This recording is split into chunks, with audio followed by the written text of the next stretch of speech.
दोस्तों अगर आप भी केएल राहुल को एक महान खिलाड़ी मानते हैं तो हमारी इस वीडियो को लाइक जरूर कीजिएगा। दोस्तों टीम इंडिया और साउथ अफ्रीका के बीच खेले जा रहे पहले टेस्ट मैच में केएल राहुल ने अपने बल्ले से शतक जड़कर इतिहास ही रच दिया। उन्होंने टीम इंडिया को लड़ाई करने का मौका दिया, एक पहाड़ जैसा स्कोर तक पहुंचा दिया। तो फिर भारतीय बल्लेबाजों के बाद अब गेंदबाजों ने अफ्रीकी टीम की धज्जियां उड़ाते हुए ऐसी तबाही मचाई कि दूसरे दिन के पहले सेशन में ही अफ्रीका टेस्ट मैच को हारने की कगार पर पहुंच चुका है। तो आखिरकार कैसे भारतीय टीम ने पलटवार करते हुए अफ्रीका के होश उड़ा दिए और ऐसा क्या किया राहुल के बल्ले के बाद गेंदबाजों ने कि उनकी आग उगलती हुई गेंदों के सामने अफ्रीकी बल्लेबाज नतमस्तक दिखाई दिए।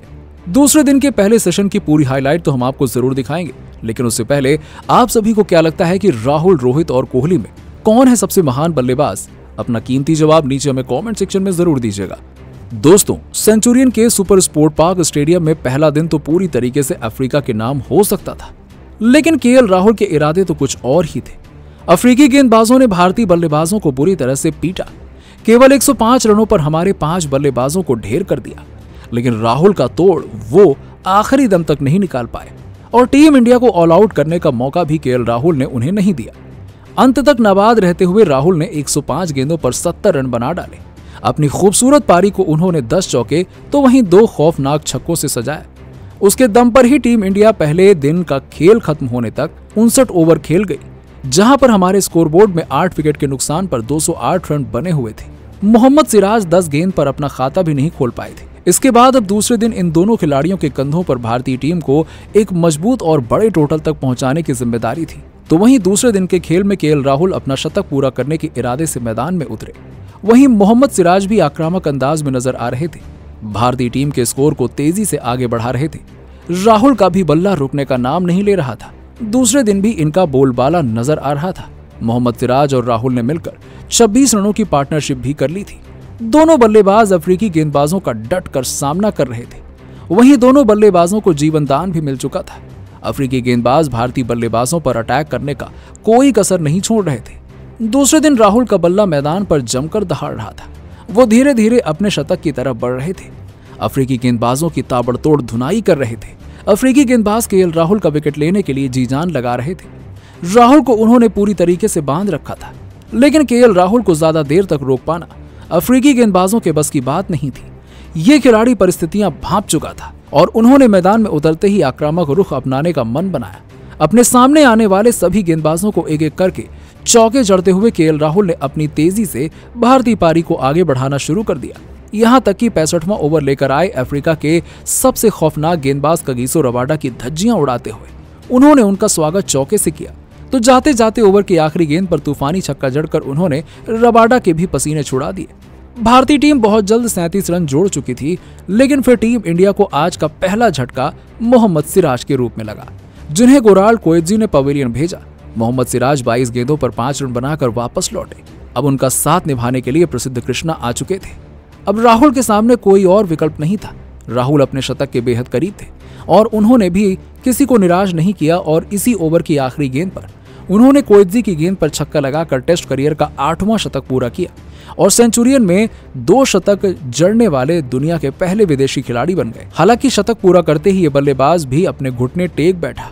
वो 137 गेंदों में 14 चौके और 4 छक्के की मदद से 101 रन बनाकर आउट हो गए। उन्हें नांदे बर्गर ने क्लीन बोल्ड करके भारतीय टीम को समेट दिया। टीम इंडिया राहुल की बेहतरीन पारी के बदौलत 245 रन बना पाई। दक्षिण अफ्रीका के लिए कगिसो रबाडा ने सबसे ज्यादा 5 विकेट लिए। नांद्रे बर्गर को 3, मार्को यान्सन और गेराल्ड कोएट्जी को 1-1 विकेट मिला। अफ्रीका की टीम तो बेहद खुश थी, लेकिन राहुल ने उनके चेहरे से मुस्कान छीन ली थी। टीम इंडिया को उन्होंने लड़ाई करने का मौका दे दिया था। अब बारी थी अफ्रीका की टीम को जबरदस्त तरीके से शुरुआत दिलाने की। अब बारी थी कि अफ्रीका की टीम अफ्रीका को जबरदस्त शुरुआत दिलाए। इसके लिए टीम की तरफ से खतरनाक बल्लेबाज डीन एल्गर के साथ एडन मार्करम की जोड़ी मैदान पर आती है भारतीय टीम को मुंहतोड़ जवाब देने के इरादे से।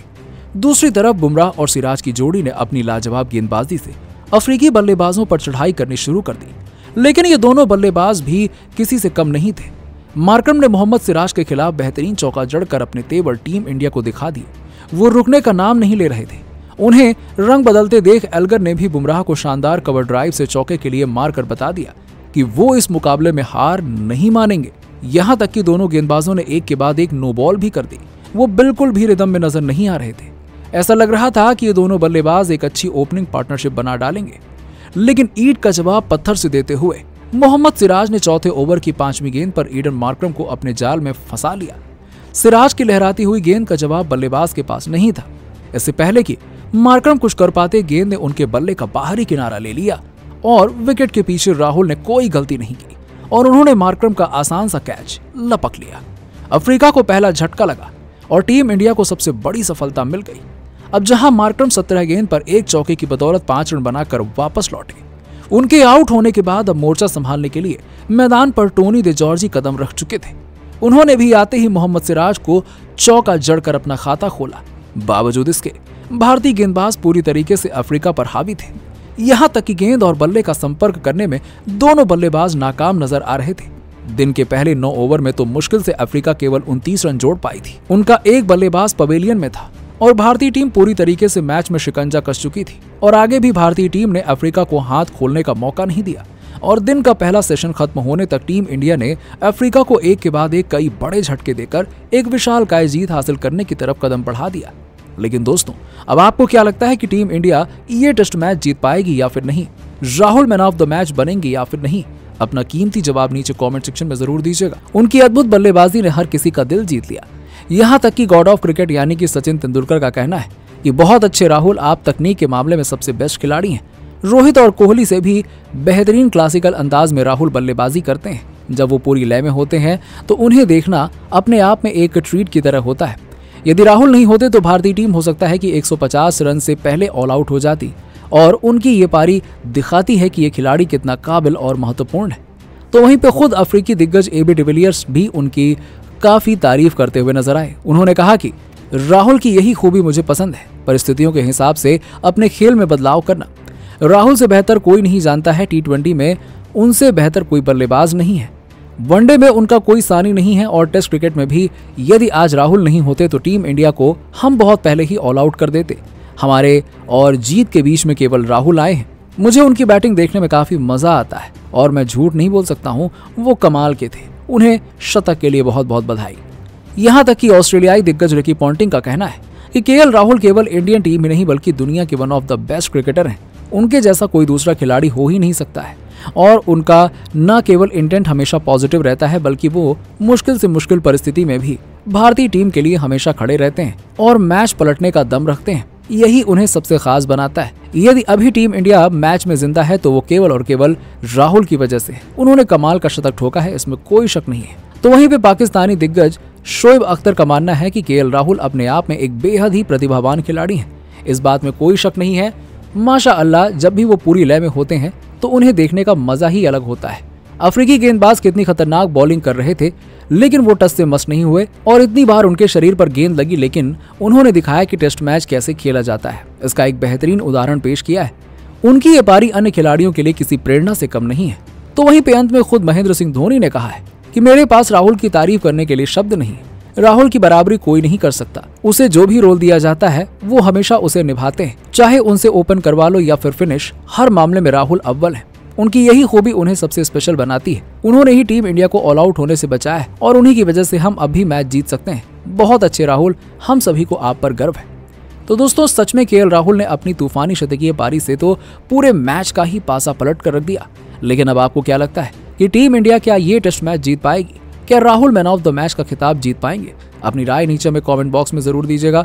दोस्तों, भारतीय टीम साउथ अफ्रीका के खिलाफ टेस्ट सीरीज का पहला टेस्ट मैच सेंचुरियन के super sports park cricket stadium में खेल रही है, जिसके दौरान साउथ अफ्रीका के कप्तान तेम्बा बाउआ ने टॉस जीतकर पहले गेंदबाजी करने का फैसला किया, जो कि बिल्कुल सही साबित हुआ क्योंकि भारतीय टीम के 24 रन पर 3 बड़े विकेट गिर गए। आपको बता दें कि इस मैच में भारतीय टीम 6 बल्लेबाज और 5 गेंदबाज के साथ मैदान पर आई, जहां भारत की तरफ से प्रसिद्ध कृष्णा ने अपना पहला मैच खेला। इस बीच भारतीय टीम की तरफ से पारी की शुरुआत करने के लिए कप्तान रोहित शर्मा और यशस्वी जायसवाल मैदान पर आए। दूसरी तरफ से गेंदबाजी की शुरुआत रबाडा ने की और इस दौरान पहले ओवर में अंतिम गेंद पर यशस्वी जायसवाल ने शानदार चौका लगाकर अपना और टीम का खाता खोला। तो वहीं दूसरे ओवर में मार्को जेनसन के सामने रोहित शर्मा ने 1 रन बटोरकर अपना खाता खोला और उनकी गेंदबाजी की शुरुआत हुई। इस बीच दोनों बल्लेबाजों ने बेहतरीन बल्लेबाजी की, लेकिन 5वें ओवर में गेंदबाजी करने आए रबाडा ने भारत को पहला झटका 13 रन पर दे दिया। जब उन्होंने छोटी गेंद डालकर भारतीय बल्लेबाज और कप्तान रोहित शर्मा को पुल शॉट खेलने पर मजबूर किया और उन्हें बाउंड्री पर खड़े बर्गर के हाथों कैच आउट कराया।